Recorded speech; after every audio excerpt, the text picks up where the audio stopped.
Hello student, स्वागत है आप सभी का ऑनलाइन स्टडी एकेडमी में, जहां पे हम डिस्कस कर रहे हैं रोजगार और निर्माण पत्रिका का। तो आज के वीडियो में हम डिस्कस करेंगे 24 अप्रैल से 30 अप्रैल 2023 तक का एडिशन। देखेंगे इस हफ्ते क्या कुछ इंपॉर्टेंट रहा है। इसके अलावा काफ़ी सारे इंपॉर्टेंट एमसीक्यू भी हैं, उन्हें भी कवर करेंगे। तो वीडियो को लास्ट तक देखिएगा और पसंद आए तो लाइक करिएगा। आइए शुरू करते हैं।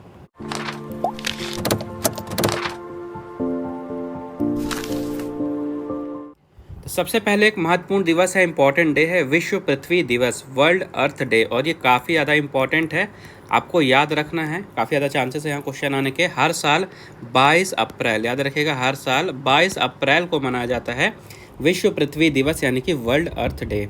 अब डेट तो आपको याद रखनी है, इसके साथ ही साथ आपको थीम याद रखनी है। थीम इस साल की है इन्वेस्ट इन आवर प्लैनेट।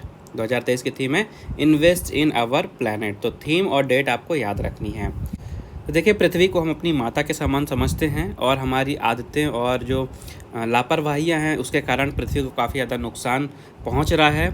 आप सभी को पता है, जैसे जैसे हम विकास की ओर बढ़ रहे हैं पृथ्वी में भी उतने ज़्यादा नुकसान पहुंचता जा रहा है। तो पृथ्वी के संरक्षण के लिए किस तरह से पृथ्वी को हम अपने विकास के साथ ही साथ पृथ्वी को बचा के रख सकते हैं, बैलेंस बना के रख सकते हैं, इन सब चीज़ों के बारे में जागरूकता फैलाने के लिए इस दिन की शुरुआत की गई थी। तो सबसे पहले इस दिन की शुरुआत की गई थी 1970 में। अमेरिकी सीनेटर थे गैलॉर्ड नेल्सन, इन्होंने शुरुआत की थी 1970 में विश्व पृथ्वी दिवस की। गैलॉर्ड नेल्सन, ये नाम आपको याद रखना है। अब बात आती है 22 अप्रैल ही डेट क्यों चुनी गई। डेट तो कोई भी चुनी जा सकती थी, तो 22 अप्रैल ही क्यों? तो एक्चुअली में जो ये वर्ड है आप देख रहे हैं, पृथ्वी दिवस यानी अर्थ डे। तो सबसे पहले जिन्होंने इस शब्द का प्रयोग किया था, दुनिया के सामने जो शब्द लाए थे अर्थ डे, इनका नाम था जूलियन कोनिग। और इनका बर्थडे है 22 अप्रैल को। ठीक है, इनका अप्रैल पड़ता है 22 अप्रैल को। तो इनके सम्मान में 22 अप्रैल की तारीख चुनी गई थी। तो हर साल 22 अप्रैल को पृथ्वी दिवस मनाया जाता है। शुरुआत हुई थी 1970 में और थीम याद रखना है इन्वेस्ट इन आवर प्लैनेट। इसके बाद यहाँ पे वर्ल्ड पॉपुलेशन इंडेक्स आया है अभी हाल ही में इस साल का। तो यहाँ से आपको काफ़ी सारी इंपॉर्टेंट चीज़ें मिलेंगी। सबसे पहले तो वर्ल्ड पॉपुलेशन इंडेक्स जारी कौन सी संस्था करती है? यूनाइटेड नेशंस, संयुक्त राष्ट्र जारी करता है वर्ल्ड पॉपुलेशन इंडेक्स। तो हाल ही में ये इंडेक्स जारी किया गया है और इसमें ये बताया गया है कि भारत ने चीन को पीछे छोड़ दिया है और अब भारत दुनिया का सबसे ज़्यादा जनसंख्या वाला देश बन गया है। ठीक है, तो इस रिपोर्ट के अनुसार भारत की प्रेजेंट में जनसंख्या हो गई है 142.86 करोड़, 142.86 करोड़। और भारत पहले नंबर पे पहुंच गया है, सबसे ज़्यादा जनसंख्या हो गई है भारत में। और इस रिपोर्ट में ये भी बताया गया है कि 2050, याद रखिएगा, 2050 तक भारत की जो जनसंख्या है ये 166.8 करोड़ तक पहुंच जाएगी। तो इम्पॉर्टेंट फैक्ट आपको क्या क्या याद रखने हैं? सबसे पहले वर्ल्ड पॉपुलेशन इंडेक्स जारी करता है संयुक्त राष्ट्र। पहले नंबर पे आ गया है भारत, दूसरे पे चाइना और तीसरे पे अमेरिका। ठीक है, तो ये टॉप रैंकिंग आपको याद रखनी है। इसके अलावा आप संयुक्त राष्ट्र इस रिपोर्ट को प्रकाशित करता है, तो इससे रिलेटेड स्टैटिक भी आपको पता होना चाहिए। जो संयुक्त राष्ट्र है इसका मुख्यालय है न्यूयॉर्क में। इसकी स्थापना की गई थी 1945 में। सदस्यता की बात करते हैं तो 193 देश सदस्य हैं और महासचिव हैं एंटोनियो गुटेरेस, याद रखेगा, एंटोनियो गुटेरेस महासचिव हैं। इसके बाद है CR राव। तो भारतवंशी CR राव को अभी हाल ही में इंटरनेशनल प्राइज़ इन स्टैटिक्स के लिए चुना गया है। इंटरनेशनल प्राइज़ इन स्टैटिक्स काफ़ी ज़्यादा इंपॉर्टेंट अवार्ड है। क्यों? क्योंकि गणित के क्षेत्र में ये नोबल के बराबर माना जाता है। गणित के क्षेत्र में नोबल पुरस्कार के बराबर माना जाता है इंटरनेशनल प्राइज़ इन स्टैटिक्स। और हाल ही में इसके लिए CR राव जी को चुना गया है। इनका नाम आपको याद रखना है। इसके बाद एक यहाँ पे इतिहास बना, हिस्ट्री क्रिएट की गई है। भारत में पहली बार नदी के नीचे मेट्रो ट्रेन का सफलतापूर्वक परीक्षण किया गया है। पहली बार ये हुआ है कि नदी के नीचे मेट्रो को दौड़ाया गया है, तो इसलिए इम्पॉर्टेंट है। हाल ही में गंगा नदी के नीचे कोलकाता में इस मेट्रो का सफल परीक्षण किया गया है। ये जो मेट्रो है ये महाकरण से हावड़ा मैदान के बीच चली थी। महाकरण से हावड़ा मैदान के बीच में चली थी कोलकाता मेट्रो, आपको याद रखना है इससे रिलेटेड। इसके बाद है अंजलि शर्मा। तो ये पर्वतारोही हैं और हाल ही में अफ्रीका के किलीमंजारो चोटी, आपने कई बार सुना होगा, अफ्रीका में है किलीमंजारो चोटी। तो किलीमंजारो चोटी में ये पारंपरिक गद्दी पोशाक लुआ चढ़ी, पोशाक का नाम है लुआ चढ़ी, आप ये पिक्चर में देख सकते हैं, इस पोशाक का नाम है लुआ चढ़ी। तो इस पारंपरिक पोशाक लुआ चढ़ी को पहन के इन्होंने किलिमंजारो की चोटी फतह की है और ये ऐसा करने वाली भारत की प्रथम महिला बनी हैं, जिसके कारण से इनका नाम जो है golden book of world record में शामिल किया गया है। इनका नाम आपको याद रखना है, अंजलि शर्मा। कौन सा पर्वत था? किलिमंजारो की चोटी थी। और कौन सी पोशाक थी? लुआ चढ़ी। तो ये 3 चीज़ें याद रखनी है आपको। इसके बाद है एविन दुगास। तो यहाँ पे आप पिक्चर में देख सकते हैं इनकी हेयर स्टाइल। तो हाल ही में इन्होंने 9.84 इंच लंबा और 10.4 इंच चौड़ा हेयर स्टाइल बनाया है, जो आप पिक्चर में देख रहे हैं। और सबसे बड़े एफ्रो हेयर स्टाइल का विश्व रिकॉर्ड इन्होंने बना दिया है। ये जो हेयर स्टाइल है, इसको सबसे बड़े एफ्रो हेयर स्टाइल का विश्व रिकॉर्ड में जगह दी गई है। इनका नाम है एविन दुगास। इसके बाद हैं डॉक्टर नित्या अब्राहिम। भारतीय अमेरिकी चिकित्सक और प्रोफेसर हैं ये डॉक्टर नित्या अब्राहिम। इनको अमेरिकी यूरोलॉजिकल एसोसिएशन की ओर से साल के यंग यूरोलॉजिस्ट पुरस्कार से नवाजा गया है, डॉक्टर नित्या अब्राहिम। इनके साथ ही साथ हैं विराज पटेल। तो भारतीय मूल के छात्र हैं विराज पटेल। इनको इलियोनिस स्टेट यूनिवर्सिटी के द्वारा 2022 का outstanding university graduate student teaching award दिया गया है। कौन सा अवार्ड है? 2022 का outstanding university graduate student teaching award. तो विराज पटेल इनका नाम है और ये ऊपर हैं डॉक्टर नित्या अब्राहिम। पुरस्कार में ये दो नाम अभी आपको याद रखने हैं। इसके बाद आप पिक्चर में जैसा देख सकते हैं, बताया जा रहा है कि ये दुनिया का सबसे बड़ा अजगर था, जिसकी लंबाई 8 मीटर की थी और वजन था 250 किलोग्राम। तो हाल ही में मलेशिया के पेनांग में इसकी मृत्यु हुई है, इस कारण से ये चर्चा में रहा है, दिखाया गया। तो आपको हो सकता है यहाँ से क्वेश्चन बनने के चांसेस तो काफ़ी ज़्यादा कम है, बट फिर भी आप याद रखिएगा कि हाल ही में दुनिया के सबसे बड़े अजगर की मृत्यु हुई है मलेशिया के पेनांग में। लंबाई थी 8 मीटर की। इसके बाद मेघालय से न्यूज़ है। तो हाल ही में भारतीय प्राणी विज्ञान सर्वेक्षण के अनुसंधानकर्ताओं ने मेघालय के दक्षिण गारो हिल्स जिले में मेढक की एक नई प्रजाति खोजी है, जो कि आप पिक्चर में देख रहे हैं। तो जो मेढक की नई प्रजाति खोजी गई है, इस प्रजाति का नाम दिया गया है आमोलोप्स सीजू। आपको सबसे ज़्यादा इंपॉर्टेंट है प्रजाति का नाम, ठीक है। तो प्रजाति का नाम रखा गया है आमोलोप्स सीजू। पाया कहाँ गया है? मेघालय के दक्षिण गारो हिल्स जिले में। आमोलोप्स सीजू नाम आपको याद रखना है। इसके बाद यहाँ पे एक और इम्पॉर्टेंट न्यूज़ है। महाराष्ट्र के हिंगोली शहर में 2030 तक एक नई ऑब्जर्वेटरी बनाई जाएगी, जो कि होगी ग्रेविटेशनल ऑब्जर्वेटरी। और ये भारत की पहली ग्रेविटेशनल ऑब्जर्वेटरी होगी। इस तरह की दुनिया में अभी 3 ही ऑब्जर्वेटरी हैं, और जब ये बन जाएगी 2030 तक, तो ये चारों ऑब्जर्वेटरी आपस में एक साथ काम करेंगी कनेक्ट होके। और ये जो ऑब्जर्वेटरी है, ये स्पेस टाइम की फैब्रिक में छोटी छोटी जो तरंगे होती हैं, उनका पता लगाएंगी। तो आपको याद क्या रखना है? इंपॉर्टेंट है, क्योंकि विश्व में इस तरह की अभी 3-4 ही ऑब्जर्वेटरी हैं। महाराष्ट्र के हिंगोली शहर में इसे बनाया जाएगा। 2030 तक ये कंप्लीट होगी और इसमें लागत आएगी 2600 करोड़ रुपए की। लागत याद रखिएगा, 2600 करोड़ रुपए की।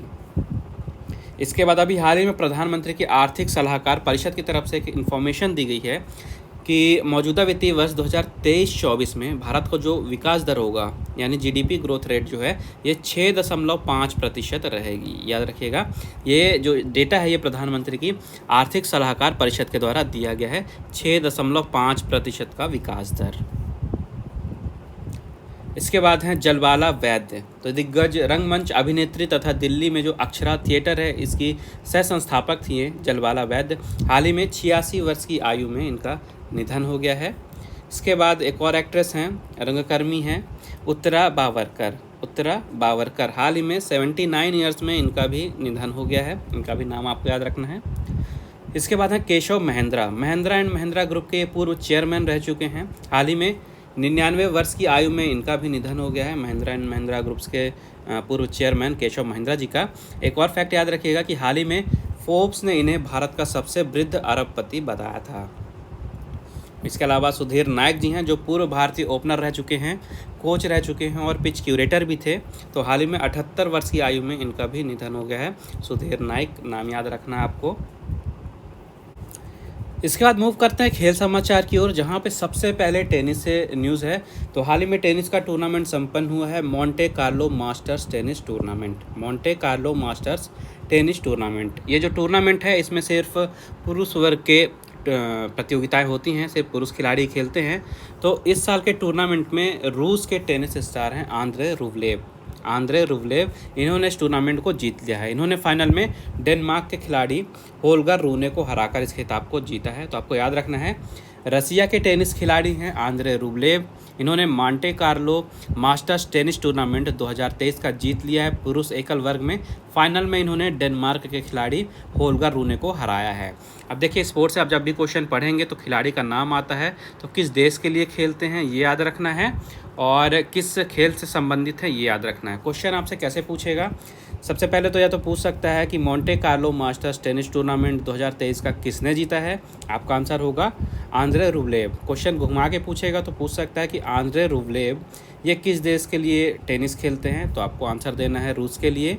इसके अलावा ये भी पूछ सकता है कि आंद्रे रूबलेव जो हैं किस खेल में रूस का प्रतिनिधित्व करते हैं, तो आंसर होगा टेनिस। तो घुमा के क्वेश्चन कैसे भी पूछ सकता है, आपको हर तरह से इसके लिए तैयार रहना है। इसके बाद हॉकी इंडिया ने पूर्व अंतर्राष्ट्रीय खिलाड़ी आरपी सिंह को भारतीय पुरुष हॉकी टीम का नया मुख्य चयनकर्ता नियुक्त किया है। तो भारतीय हॉकी टीम के पुरुषों की बात हो रही है, तो मुख्य चयनकर्ता बन गए हैं आरपी सिंह।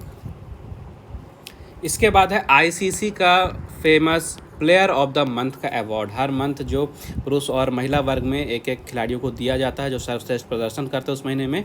तो हाल ही में मार्च 2023 के लिए पुरस्कार दिए गए हैं ICC player of the month के। पुरुषों में बांग्लादेश के शकीब अल हसन को प्लेयर ऑफ द मंथ चुना गया है, और महिलाओं में रवांडा की हेनरिट इशिम्बेको को ये पुरस्कार दिया गया है। पुरुषों में बांग्लादेश के शकीब अल हसन और महिलाओं में रवांडा की हेनरिट इशिम्बेको।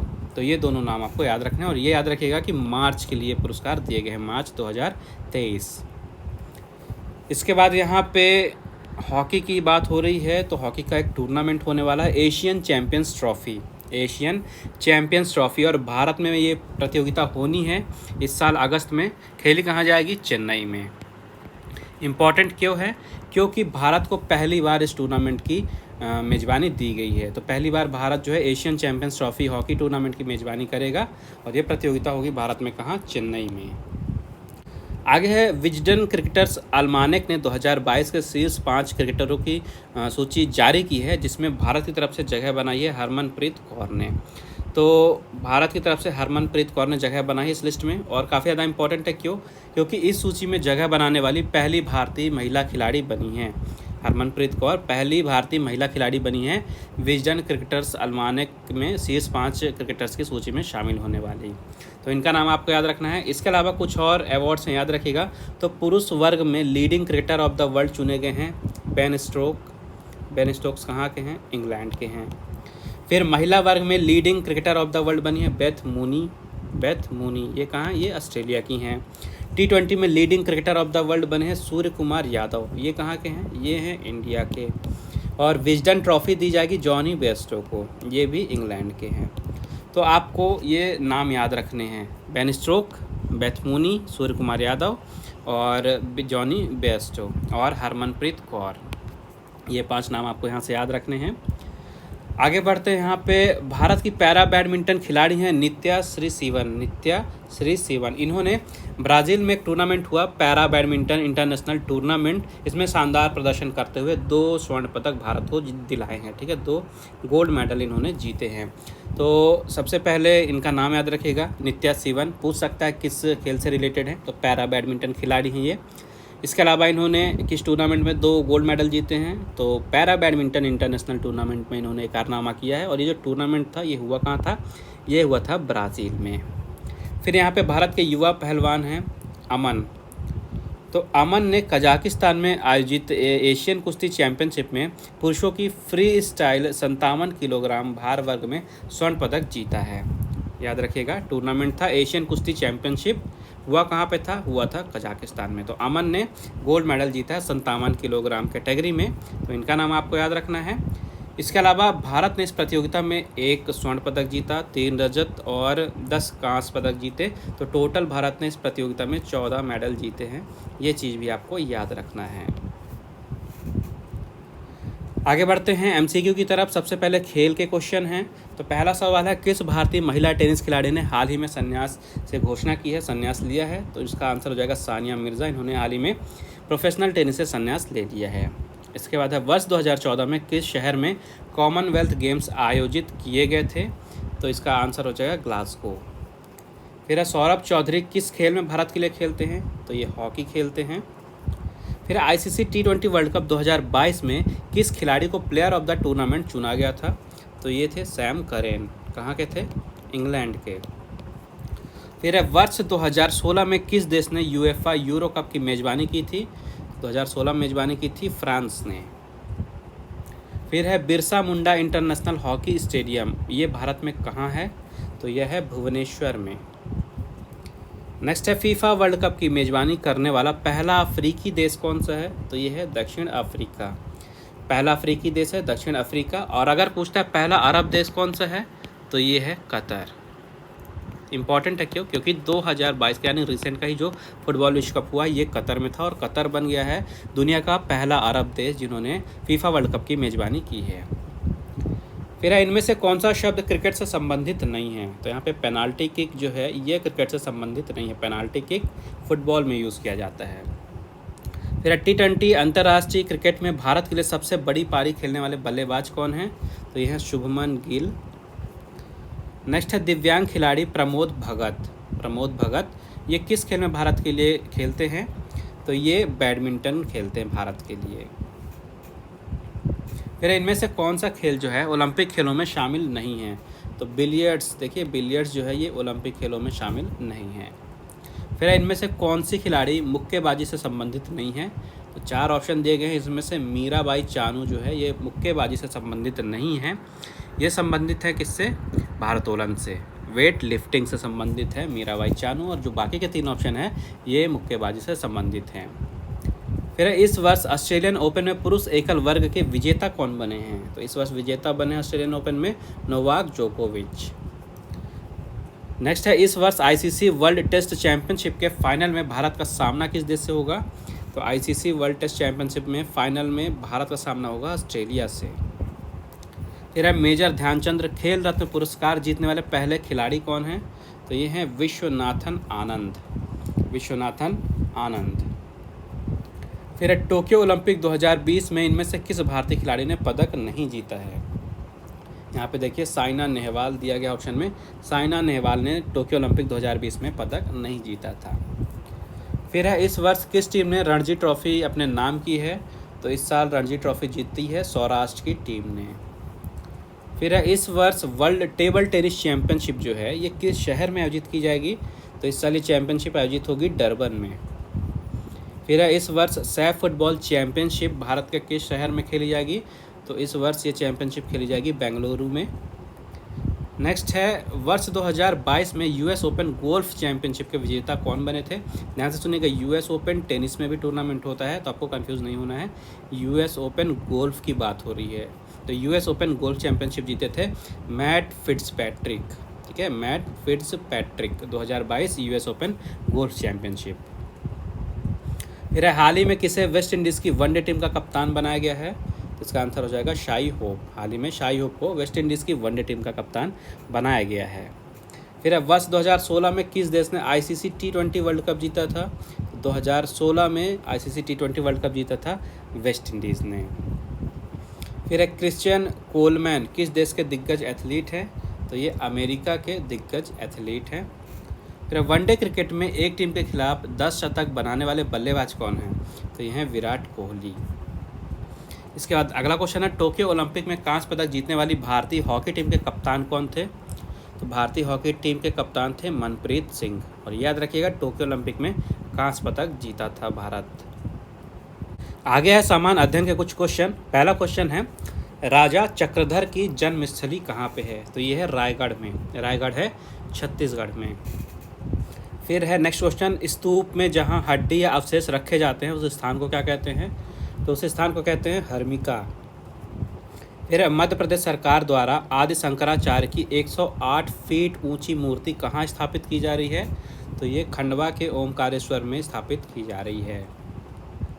फिर है मध्य प्रदेश की मदर टेरेसा किसे कहा जाता है? तो लीला जोशी को कहा जाता है मध्य प्रदेश की मदर टेरेसा। फिर अगला क्वेश्चन, निम्न में से कौन सा स्टेडियम जबलपुर में स्थित नहीं है? आंसर होगा भीमराव अंबेडकर स्टेडियम। इसके अलावा जो 3 स्टेडियम है जबलपुर में है, भीमराव अंबेडकर जो है ये जबलपुर में नहीं है। फिर है जबरन चावल उगाही के विरुद्ध किया गया चावल आंदोलन, ये किस स्थान से संबंधित है? तो चावल आंदोलन संबंधित है मध्य प्रदेश के रीवा जिले से।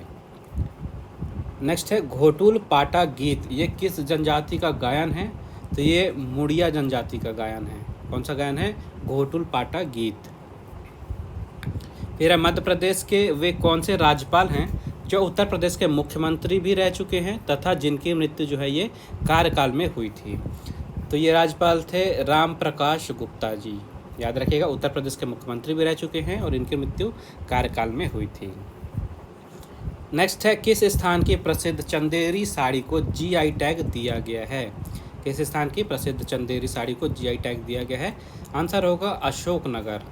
तो देखिए जीआई टैग काफ़ी ज़्यादा इंपॉर्टेंट होता है। आपको किस आइटम को जीआई टैग दिया गया है ये याद रखना है और किस स्थान से बिलोंग करता है ये याद रखिएगा। तो अशोकनगर की प्रसिद्ध चंदेरी साड़ी को हाल ही में जीआई टैग दिया गया है। इसके बाद है कॉमनवेल्थ गेम्स 2022 में भारतीय एथलीटों ने कुल कितने पदक जीते हैं? कॉमनवेल्थ गेम्स 2022 में भारत की तरफ से टोटल 61 पदक जीते गए थे, जिसमें 22 स्वर्ण थे। सिल्वर की बात करते हैं तो 16 सिल्वर थे और 23 ब्रॉन्ज थे। तो टोटल 61 मेडल, 61 मेडल जीते गए थे कॉमनवेल्थ गेम्स 2022 में। फिर है निम्नलिखित में से कौन सा आर्द्रभूमि क्षेत्र जम्मू और कश्मीर में अवस्थित नहीं है? देखिए जो यहाँ पे ऑप्शन नंबर सी है सोमोरीरी झील। ठीक है, सोमोरीरी झील ये जम्मू और कश्मीर में स्थित नहीं है, ये लद्दाख में है। याद रखिएगा। और जो 3 आर्द्रभूमि हैं ये जम्मू और कश्मीर में स्थित है और सोमोरीरी झील जो है ये लद्दाख में स्थित है। फिर है हर्षवर्धन के समय नालंदा विश्वविद्यालय के कुलपति कौन थे? तो उस समय कुलपति थे शीलभद्र। नेक्स्ट है एक्सेल में प्रत्येक फॉर्मूला किस चिन्ह से आरंभ होता है? तो MS एक्सेल में कोई भी आप फॉर्मूला लिखेंगे तो ये स्टार्ट होता है इक्वल टू के साइन से, तो इसका आंसर हो जाएगा इक्वल टू। फिर है MS एक्सेल में कर्सर को डॉक्यूमेंट की शुरुआत में लाने के लिए कीबोर्ड का बटन कौन सा है? तो कंट्रोल प्लस होम आप प्रेस करेंगे तो जो कर्सर है ये डॉक्यूमेंट की शुरुआत में आ जाएगा। फिर है विंडोज़ में सभी विंडो को मिनिमाइज़ करने हेतु कौन सी शॉर्टकट की दबाई जाती है? तो ये है विंडोज़ का जो लोगो वाला बटन होता है +M। ठीक है, विंडो का जो लोगो होता है कुछ इस तरह से, और इसके साथ आप M बटन प्रेस करेंगे तो जितने भी विंडो हैं सभी मिनिमाइज़ हो जाएंगी। नेक्स्ट है वेब ब्राउजिंग के समय स्वयं खुलने वाले पॉपअप को क्या कहा जाता है? उन्हें कहा जाता है विज्ञापन का विंडो। नेक्स्ट है सफारी नामक वेब ब्राउज़र का विकास किसके द्वारा किया गया है? तो ये एप्पल के द्वारा विकसित एक वेब ब्राउज़र है। 2 चीज़ें याद रखनी है, सबसे पहले तो सफारी एक क्या है? वेब ब्राउज़र है। दूसरी चीज़ किसके द्वारा विकसित की गई है? तो ये विकसित की गई है एप्पल के द्वारा। अब आपको एप्पल का तो पता चल गया, एप्पल के साथ ही साथ गूगल का भी याद रखना है आपको। तो आपको कमेंट बॉक्स में बताना है कि गूगल की तरफ से जो वेब ब्राउज़र विकसित किया गया, डेवलप किया गया है, उसका नाम क्या है। ठीक है, ये आज के क्विज़ का क्वेश्चन है। आपको कमेंट करके कमेंट बॉक्स में आंसर देना है कि गूगल के द्वारा जो विकसित वेब ब्राउज़र है उसका नाम क्या है। अगला क्वेश्चन है, हे शरणदायिनी देवी तू करती सबका त्राण है, हे मातृभूमि संतान हम, तू जननी तू प्राण है। उपरोक्त जो पंक्तियां हैं इनमें कौन सा छंद है? तो इसमें उल्लाला छंद है। नेक्स्ट है, यदि कथन में सादृश्य के कारण उपमेय और उपमान में अनिश्चय की स्थिति बनी रहे तो वहाँ किस प्रकार का अलंकार होता है? तो वहाँ पे होता है संदेह अलंकार। नेक्स्ट है, थूक से सत्तू सानना, इस कहावत का मतलब क्या होता है? इस कहावत का मतलब है कम सामग्री में काम पूरा करना। फिर है, अभ्युत्थान का सही संधि विच्छेद क्या होगा? तो इसका संधि विच्छेद होगा अभिधन उत्थान, मिलके बनेगा अभ्युत्थान। नेक्स्ट है, कथा ने श्याम को हिंदी पढ़ाई, इस वाक्य में किस प्रकार की क्रिया है? तो इसमें द्विकर्मक क्रिया है। फिर है, नियुक्तिकरण की जो प्रक्रिया है इसमें चयन यानी कि सिलेक्शन किस प्रकार की प्रक्रिया है? तो ये एक नकारात्मक प्रक्रिया है। नेक्स्ट है, टेक अ ब्रेक, ये एक अभियान था। आपको बताना है कि किस सोशल मीडिया प्लेटफॉर्म के द्वारा ये अभियान चलाया गया था टेक अ ब्रेक। तो ये चला गया था इंस्टाग्राम की तरफ से। फिर है नई औद्योगिक नीति 1991-92 में जो आई थी, इसके अंतर्गत किस क्षेत्र में काम किया गया था? तो इसके अंतर्गत उदारीकरण, निजीकरण और वैश्वीकरण तीनों में काम किया गया था। आगे सूचना एवं संचार प्रौद्योगिकी, इससे रिलेटेड कुछ क्वेश्चन देखते हैं। तो सबसे पहला सवाल है, सुलभ भाषा व कंप्यूटर हेतु उपयुक्त भाषा कौन सी है? तो ये भाषा है बेसिक। फिर तृतीय पीढ़ी में किस प्रकार के कंप्यूटर प्रयोग में आने लगे थे? तो थर्ड जनरेशन में आते थे मिनी कंप्यूटर।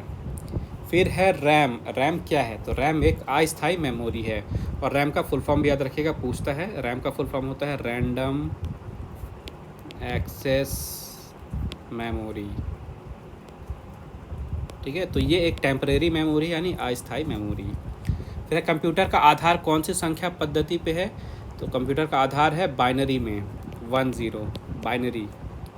फिर ऑपरेटिंग सिस्टम किन पर नियंत्रण रखता है? तो हार्डवेयर, प्रोग्रामर और आंकड़े।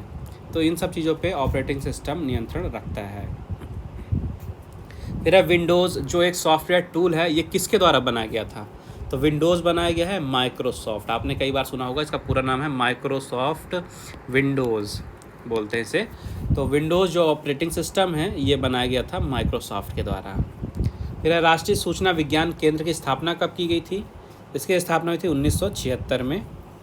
नेक्स्ट है इलेक्ट्रोस्टैटिक तकनीक का प्रयोग किस में किया जाता है? तो इसका तकनीक का प्रयोग किया जाता है लेज़र प्रिंटिंग में। नेक्स्ट है डेटा रिकॉर्डिंग का एरिया क्या कहलाता है? तो डेटा रिकॉर्डिंग का एरिया कहलाता है एक ब्लॉक। नेक्स्ट है जॉयस्टिक, ये किस लिए यूज़ होता है? तो गेम खेलने के लिए यूज़ होता है जॉयस्टिक। फिर प्रोग्राम और डॉक्यूमेंटेशन क्या कहलाते हैं? तो प्रोग्राम और डॉक्यूमेंटेशन ये सब आपके होते हैं सॉफ्टवेयर। नेक्स्ट है ट्रांजैक्शन फाइल किसका प्रकार है? तो ट्रांजैक्शन फाइल डेटा फाइल का ही एक तरह का टाइप है, एक तरह का प्रकार है। फिर ई व्यापार का अर्थ क्या होता है? ई व्यापार का अर्थ होता है इंटरनेट व्यापार, यानी इंटरनेट के माध्यम से जो व्यापार किया जाता है उसे ई बिजनेस या ई व्यापार कहते हैं। फिर एक कंप्यूटर बूट नहीं कर सकता है यदि उसमें क्या ना हो? तो अगर किसी कंप्यूटर में ऑपरेटिंग सिस्टम ना हो तो कंप्यूटर बूट नहीं कर सकता है। बूट करना यानी कि कंप्यूटर को शुरुआत करना। जब कंप्यूटर शुरू होता है तो विंडोज़ उसमें लोड होता है, उस प्रोसेस को बूटिंग कहा जाता है। तो अगर उसमें ऑपरेटिंग सिस्टम ही नहीं है, जैसे समझ लीजिए आपके पास कंप्यूटर, उसमें आपने विंडोज़ ही नहीं डाला है, तो वो बूट ही नहीं होगा। तो इसका आंसर आप टिक करेंगे ऑपरेटिंग सिस्टम। फिर नेटवर्क में एक कनेक्टिंग पॉइंट होता है, उसे क्या कहा जाता है? तो एक कनेक्टिंग पॉइंट को कहा जाता है नेटवर्क में नोड। नेक्स्ट है यूजनेट मुख्यतः क्या प्रदान करता है? तो यूजनेट मुख्यतः न्यूज़ प्रदान करता है। फिर इंटरनेट सेवा प्राप्त कैसे की जा सकती है? तो डायल अप नेटवर्क भी होते हैं और लीज लाइन भी होती है। तो डायल अप से भी और लीज लाइन से भी इंटरनेट सेवा प्राप्त की जा सकती है। फिर डाटाबेस में जो कॉलम्स होते हैं उनको क्या कहा जाता है? तो डाटाबेस में कॉलम्स को कहते हैं फील्ड्स। नेक्स्ट है टेलस्टार कब स्थापित किया गया था? तो टेलस्टार स्थापित किया गया था 1962 में। इसके बाद डाटाबेस विकसित करने के लिए एकत्रित जानकारी कहाँ स्टोर की जाती है? तो ये जानकारी एकत्रित की जाती है केस में। फिर है वाणिज्य व उद्योग मंत्रालय से संबंधित क्या है? तो ई बीज पोर्टल। ई बीज पोर्टल जो है ये वाणिज्य और उद्योग मंत्रालय से संबंधित है। नेक्स्ट है किसका प्रयोग वेबसाइट पर लौटने वाले प्रायोगिकता की पहचान करने के लिए होता है? तो आपने कई बार पढ़ा होगा कुकीज़। तो कुकीज़ का यूज़ होता है वेबसाइट पे जो भी यूज़र वापस लौटते हैं उनका पहचान करने के लिए। फिर है विकीपीडिया, आप काफ़ी ज़्यादा यूज़ करते भी होंगे। ये है क्या? तो इंटरनेट का एक इंसाइक्लोपीडिया जिसे विकीपीडिया कहा जाता है। फिर है दृष्टिहीनों के लिए जो विशेष प्रकार का कंप्यूटर है उसे क्या कहा जाता है? उसे कहा जाता है पैकमेट कंप्यूटर। नेक्स्ट है कृत्रिम बुद्धिमत्ता यानी आर्टिफिशियल इंटेलिजेंस, एआई। इसका जनक किसे माना जाता है? तो एआई के जनक हैं जॉन मैकार्थी।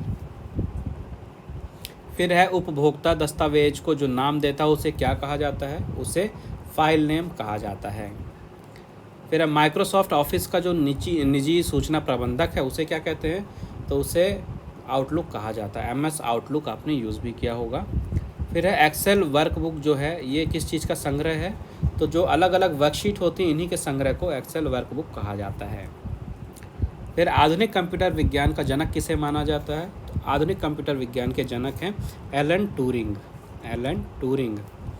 नेक्स्ट है निम्न में से किस मॉडल में व्यापारिक गतिविधियां इंटरनेट के माध्यम से विक्रेता व उपभोक्ता के बीच सीधे तौर पर चलती हैं?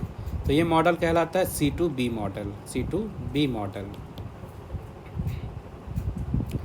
तो आज के अंक में बस इतना ही। आई होप आपको वीडियो पसंद आई होगी। अगर आपको वीडियो यूज़फुल लगे तो प्लीज़ वीडियो को लाइक ज़रूर करिएगा, ज़्यादा से ज़्यादा शेयर कीजिए अपने दोस्तों के साथ, और अगर आपने अभी तक चैनल को सब्सक्राइब नहीं किया तो सब्सक्राइब करके बेल आइकन दबा दीजिए, ताकि जैसे ही अगला अंक प्रकाशित हो सबसे पहले आपको नोटिफिकेशन मिल जाए। इसके अलावा चैनल पे प्रतियोगिता दर्पण का भी विश्लेषण अवेलेबल है। वीडियो लिस्ट में आप जाएंगे तो आपको वहाँ पे प्रतियोगिता दर्पण के भी अलग अलग पार्ट मिल जाएंगे, मई के आ चुके हैं, तो उसे भी ज़रूर चेकआउट करिएगा।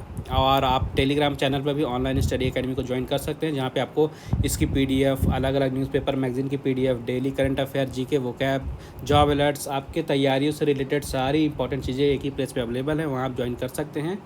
जो टेलीग्राम चैनल है उसकी लिंक आपको इस वीडियो की डिस्क्रिप्शन में मिल जाएगी, वहाँ से आप ज्वाइन कर लीजिएगा। बाकी मिलते हैं नेक्स्ट वीडियो में, तब तक के लिए take care and thank you guys.